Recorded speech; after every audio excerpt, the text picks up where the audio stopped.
Hello and welcome to the Mutual Fund Show. My name is Neeraj Shah. Over the next 25 minutes, we'll talk all about mutual funds. So, three or four things that we'll be talking about today. We'll talk about Flexicap funds. We've spoken about them now two or three times in the last 3 months, but the markets are just at such a time when it's pertinent to talk about funds that offer you maybe exposure across the spectrum of market caps. So, we'll talk about Flexicap funds. Then we will talk about uh, passive index funds and what kind of options available for investors within the Indian landscape and what are the ones within them which are probably good to invest in. And finally, I think a lot of you wrote down to us that if we are first time investors or if we're new investors, that if we want to invest with maybe a 3 year perspective, then what is it that we should do within our mutual fund portfolio? I think we'll do a bit of a discussion around that as well. But first, let's start off with the conversation on FlexiCap funds. That's the key thing for today. And on Q, of course, ICICI Prudential is launching their FlexiCap fund as well. And Rajat Chandak Johnson, he's the one who will be managing that money. So if you're thinking of putting the money in the ICICI Prudential FlexiCap fund, meet the man who's going to manage that money for you. Rajat, great having you. Thanks for joining in. I hope all is safe. Yeah, thank you, Neeraj. Thank you for having me on the show, and I hope the same for you and your viewers. Yeah, that's right. All okay. So Rajat, tell us. It's an interesting time to go about launching a flexi cap product. Before we get into your product, can we talk about why would you believe that amongst a plethora of options available, investors should choose flexi cap funds? Of course, I know you're not saying that investors should only choose flexi caps, but why flexi cap fund at the current juncture?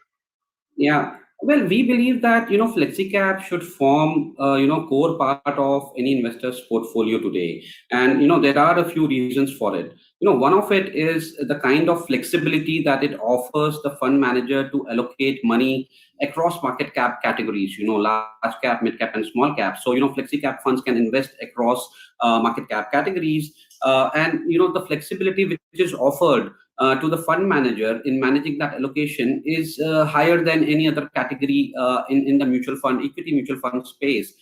So if you look at categories like large cap funds or multi cap funds or large and mid cap funds, all of them have to meet certain minimum allocation criteria in various market cap buckets, large caps, mid caps, and small caps. So they don't have that much flexibility, which a FlexiCap fund manager has, who's running a FlexiCap fund. Now, the other question which would arise is, how is that beneficial to its investors or the customers or investors, right? So we believe that there are two parts to it. One is clearly these funds are much more balanced in terms of their allocation across market cap buckets, large caps, mid caps, and small caps. And they're right there in the middle order in terms of risk and reward, which they offer for the investors. Typically we have seen how in volatile or turbulent times, large cap give good defense relative to mid caps and small caps. So the fund also benefits out of having meaningful exposure in large caps, and at the same time, in the long run, because these funds also have some allocation in small caps and mid caps, selectively, these funds also could gain benefit in the long run by having those exposure in mid and small cap. So that's one part of it in terms of how the risk reward can be balanced, or they are in the middle, offering good value to the investors.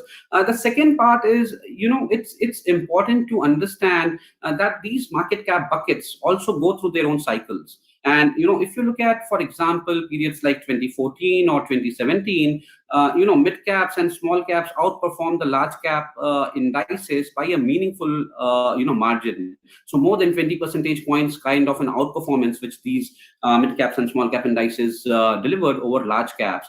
Part of it reversed in 2018, where large caps remained stable, and these mid caps and small caps fell by 15 to 28%, kind of a thing. So the flexibility which the fund manager has, if any FlexiCap fund is managed dynamically and actively in deciding that allocation, how much it should be at various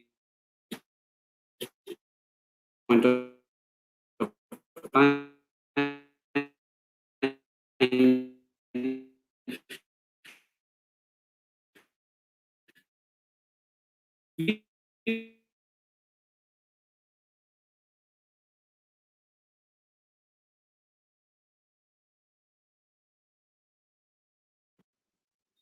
Hello?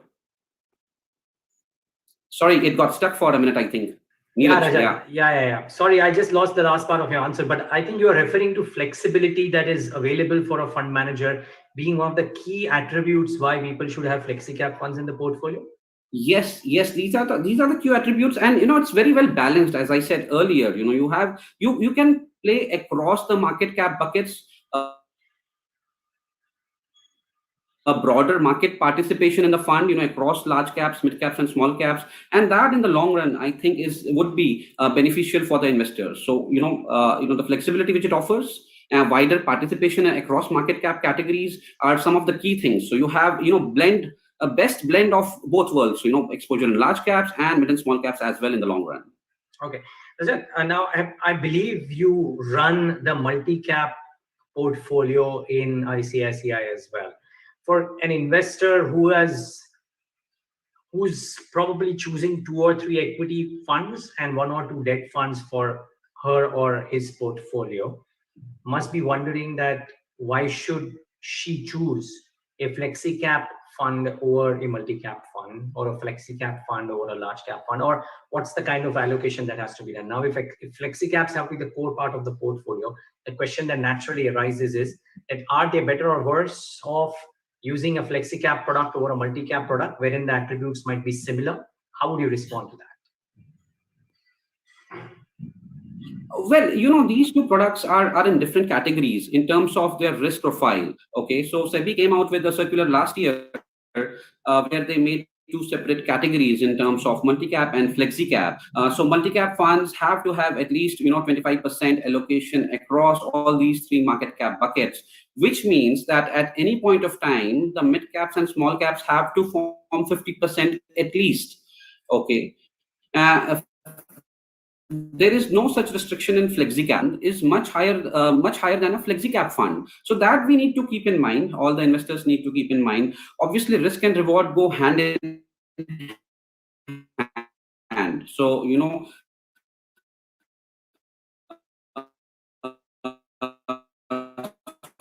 returns in bull markets or in than a FlexiCap, and we have seen that in volatile times, small caps and mid caps tend to underperform the broader indices. So in that context, the risk and reward associated with a multi-cap fund is much higher than Flexi. Okay, viewers, here's one way to think of this. So sorry, Rajat, I thought you had finished, but let me just try and maybe encapsulate, and please correct me if I'm wrong, but viewers, this is probably one way of looking at it, that if you're completely convinced of mid caps and small caps, then maybe choose mid cap and small cap funds. Right? If you actually can figure out what the fund has, the risk attributes, etc. If your risk profile is not as strong, slightly weaker than a mid cap and a small cap fund, maybe a multi-cap fund would be good, because at least 50% of your exposure will be in multi-caps, never mind the cycle. And then for some of you who believe in moving across the spectrum, but in defensive times, maybe have more large cap exposure and otherwise can whatever change, maybe FlexiCaps give you the option. I think that's probably that one point that Rajat was trying to make. Rajat, and please correct me if I was wrong, and please add if there's something more to this. Yeah, just one more thing. The other thing is, specifically because the fund managers have flexibility in a FlexiCap fund, if they dynamically and actively manage the allocation across these 3 market cap buckets, it could really help the fund. We talk about asset allocation on a broader sense in terms of equity, debt, real estate, and gold, etc. But here we are talking about asset allocation within equities. Where you can dynamically manage, the fund manager itself himself can manage it effectively for the investors. Yeah, makes sense. So you guys are coming out with this new fund as well. Interesting timing, considering that the markets are sitting pretty at new highs, but there is a lot of, how do I say, concern or fear or what have you around what could happen in the second half after the rallies that we've seen thus far, and the second wave or the third wave or the Delta wave and then the Gamma wave all hitting across the world. It's an interesting time to launch this product. Yeah, actually, we believe that our economy is at the cusp of a good cyclical recovery, which we can see over next 3 to 5 years. If you look at the recent past, right, in the last 5 years, there have been some or the other hiccups or speed breakers which have come, on the road of economic recovery. There are various events like demonetization, GST implementation, NBFC crisis, or now COVID. So a lot of these factors have played a role and constrained our economy in terms of achieving the full potential in terms of GDP growth. We believe that a lot of these things are now behind us, and a lot of good things are falling into place. So if you look at government's push in terms of infrastructure, PLI schemes which will give boost to the manufacturing sector. We are already hearing private capex cycle recovering, which was absent in last 2 to 3 years. Formalization of the economy, which is also visible in terms of how the GST collections have held up despite being various restrictions in so many states in the last couple of months. A lot of building blocks have fallen into place, which would bode well for the economy over next 3 to 5 years, and it would obviously have its rub-off effects on the markets.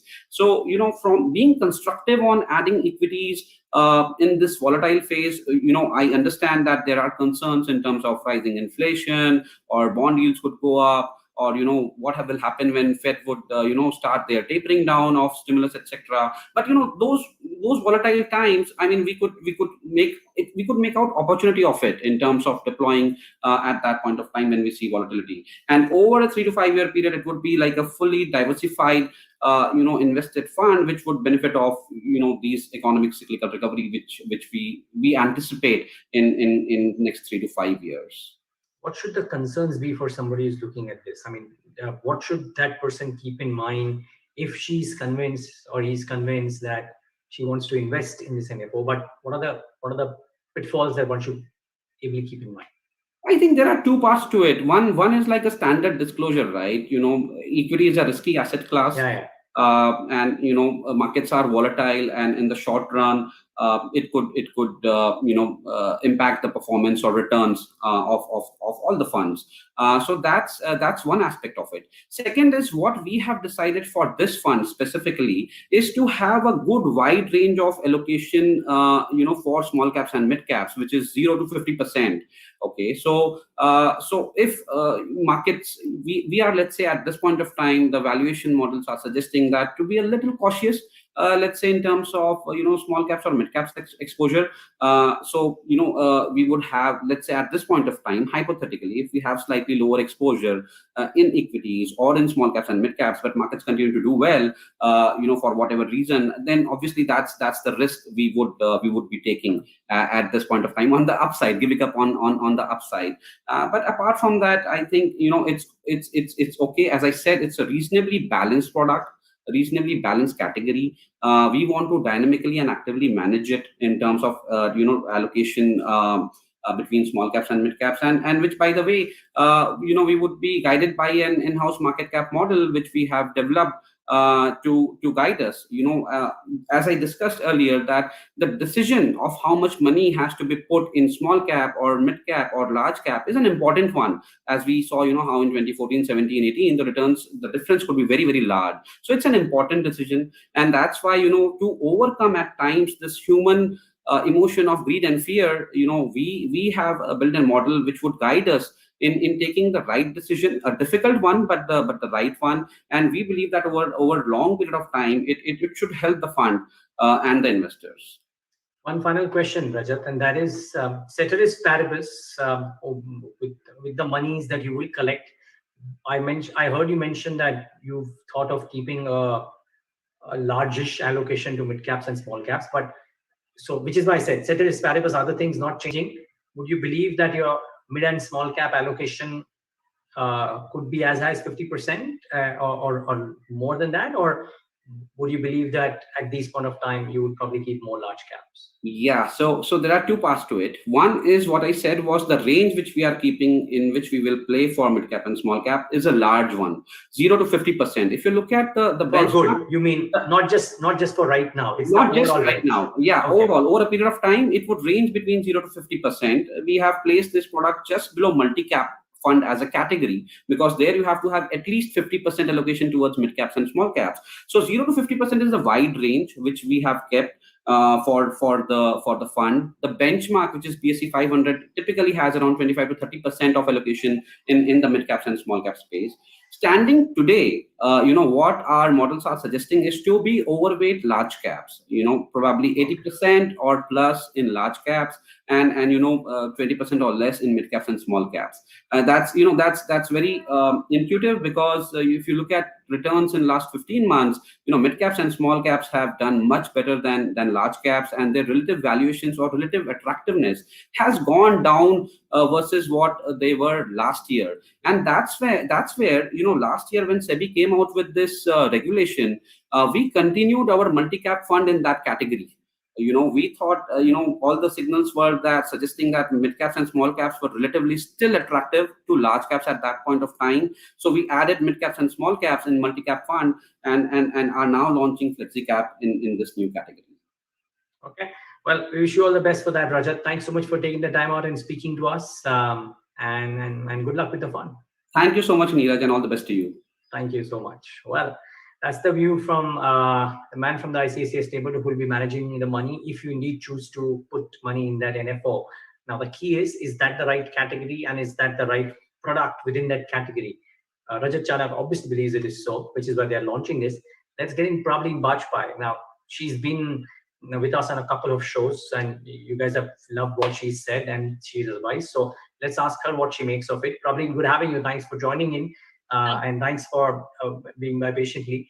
Just off the bat, straight away, Prableen, would you reckon, as an advisor who tells people where they should park their money, so to say, or even manages money for them, maybe, would you choose Flexicap funds at the current juncture?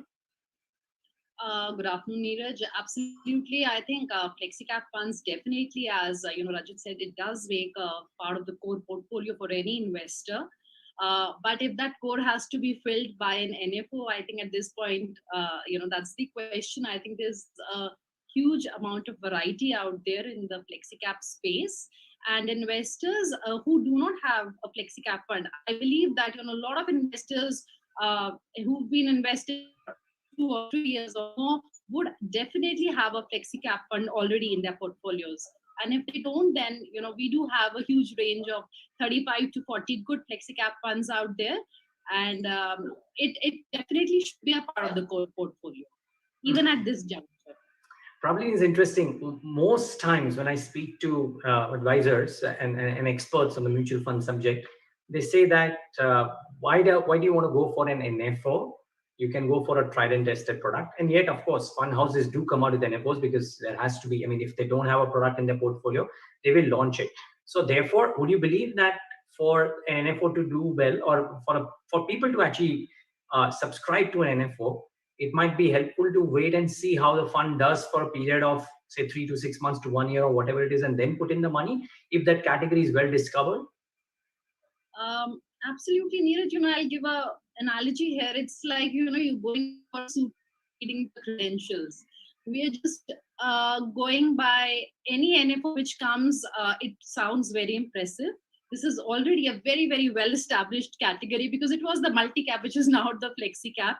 So why not give it a chance? There is no need to rush to go and kind of buy a ICICI Prudential Flexicap at this stage. Even for an investor who's looking to probably go and invest in this fund, I definitely feel that some amount of time can be given before you pick the fund.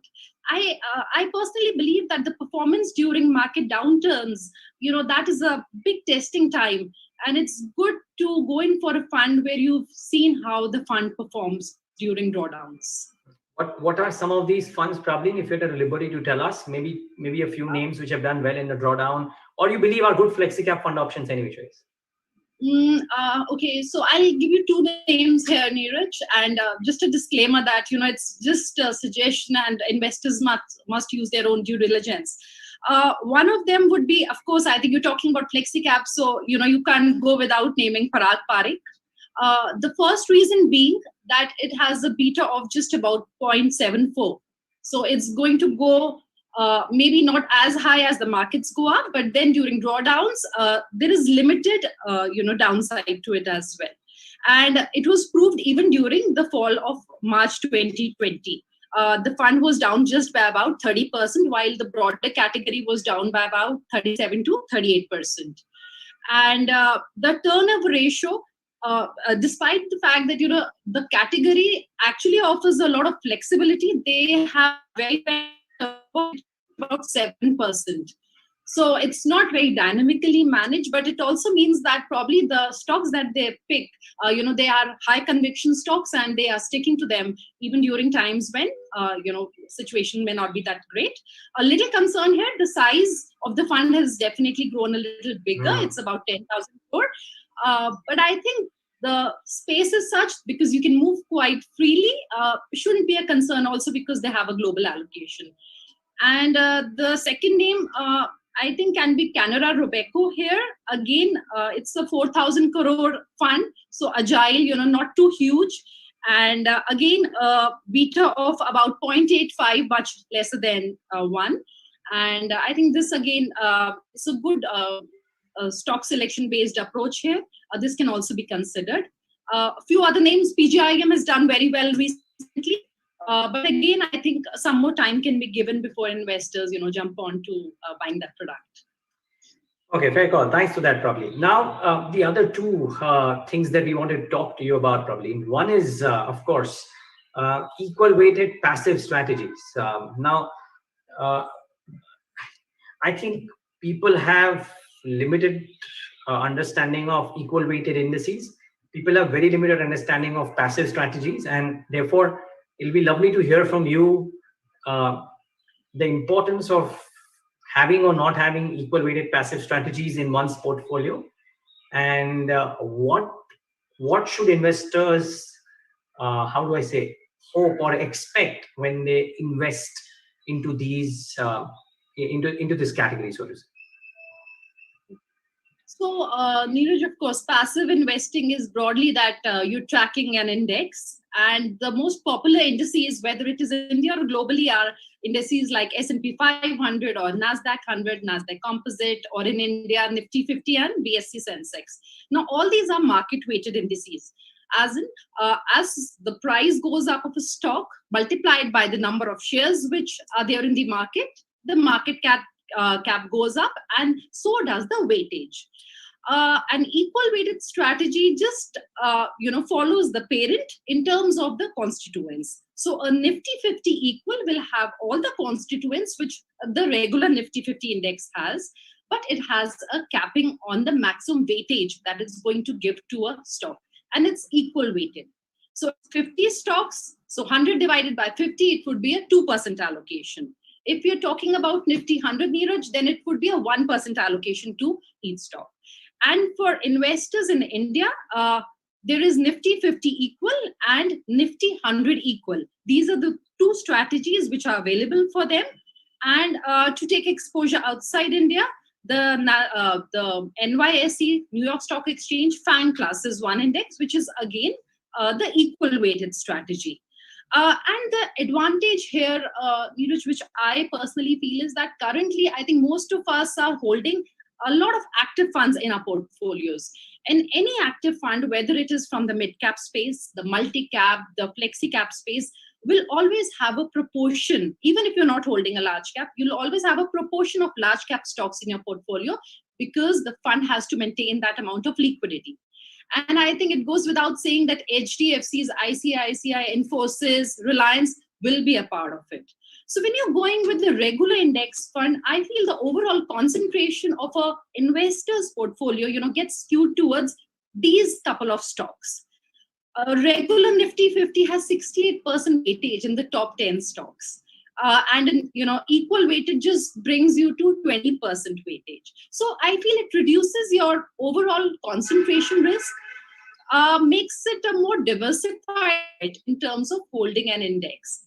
And even if you look at the performance, there have been years where there's huge polarization. So a Nifty 50 regular would outperform, but then there have been years, if you're looking from 2000 till about 2021, over these years, out of 21 years, Nifty 50 equal has outperformed if you're looking at calendar years.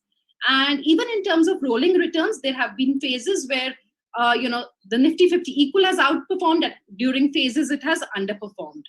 So I feel during times of broader market rally, equal weighted strategy is definitely good. And also from the point of view that most of us as Indians would have a combination of active and passive funds. Yeah, which is very important. So what are the options available, and can you pick I'm not saying it's a favorite, but can you give an advice of the one name out of the 4 or 5 options available? Right. So within India, Neeraj, currently, if one has to track Nifty 50 equal index, then we have the DSP fund, which was launched in 2017.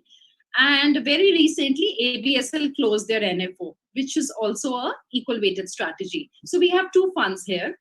And for tracking the Nifty 100, there are 2 funds again, one by Sundaram and one by Principal. Considering that, they are undergoing this merger and they would be a single entity, I would say that investors at this point should avoid that strategy, going with, either of the funds, because probably eventually they would merge the 2 or, just continue with one of them. So probably let, things settle and then they can go for it. So out of these 4, I feel DSP Nifty 50 equal is a good bet, because it helps you reduce your sectoral allocations right from 37%, which is in Nifty regular 50. It comes down to about 21%. So overall sector weightage gets more diluted, and I feel it's a good way of tracking the top 50 stocks, because there is also that automated kind of rebalancing, Neeraj, here. It's a good mix of, let's say, the growth and value strategy, which we often talk about. Because the overvalued stocks during the quarterly rebalancing will be sold, there will be profit booking, and then the stocks which haven't, performed that well, they would be bought. So I feel it's a good amalgamation of these 2 strategies as well, and better suited in combination with active fund portfolio. And I feel DSP Nifty 50 equal is a fund I think investors can look at.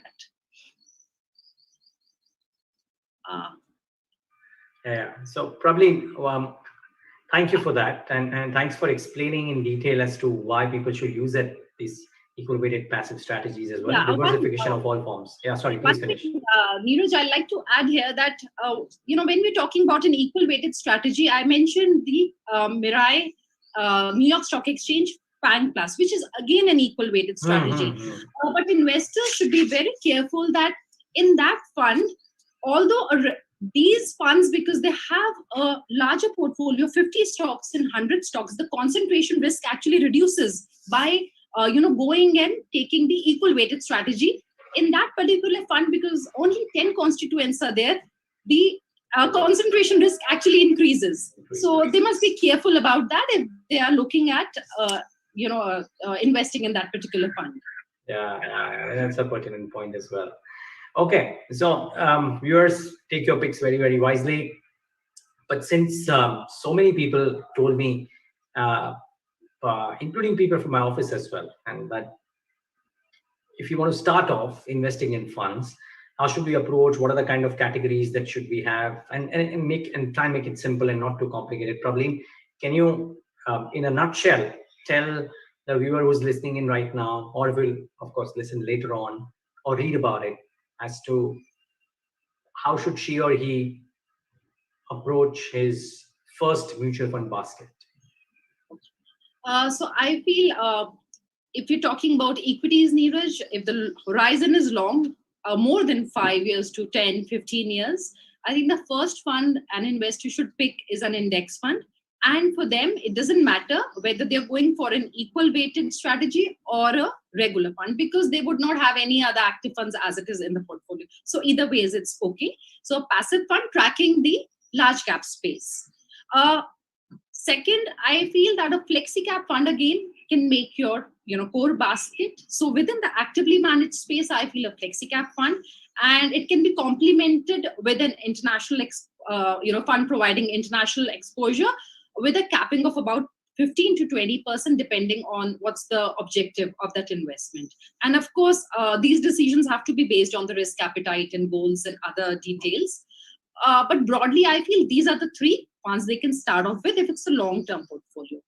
If it's for a lesser time period, let's say about 5 years, and the risk appetite is high, they can do an SIP, take exposure in tranches, again into an index fund, and probably that can be complemented by an hybrid aggressive fund or a balanced advantage category fund for that 5-year kind of a period, but only if the risk horizon is decent enough.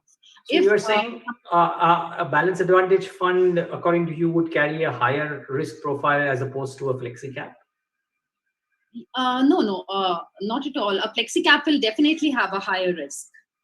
Okay. So for a 5-year period, I'm saying that a simple index fund again, and it can be complemented with a hybrid or a balanced advantage kind of fund where you do have a bit of debt allocation. And generally for a first-time investor, again, Neeraj, that I feel an SIP for debt fund is also really great because it helps you to build a bit of contingency fund, or let's say a fund which can also give you the feel-good factor. During a drawdown, you as a new investor, it's easy to say that I'm okay with a 30% fall. It is not very easy to kind of digest that kind of a fall. So I feel a small exposure in a debt fund can provide that kind of a buffer if you're not going in for a hybrid kind of fund. And for a 3-year period, a conservative hybrid category can be considered for a medium, person with a moderate risk appetite. Because equities are not something that ideally we should be touching for a period for less than 5 years. So there I feel maybe a 15 to 20% exposure through the conservative hybrid category can be taken if the person's risk appetite matches. Fair call. Probably this was lovely. We could, of course, continue the conversation and I could ask you about the various schemes within all of these as well, but maybe leave that for another show. For now, this was lovely. Thank you so much for taking the time out and speaking to us and for your candid opinion. Thank you. And viewers, thanks for tuning into this leg of the Mutual Fund Show.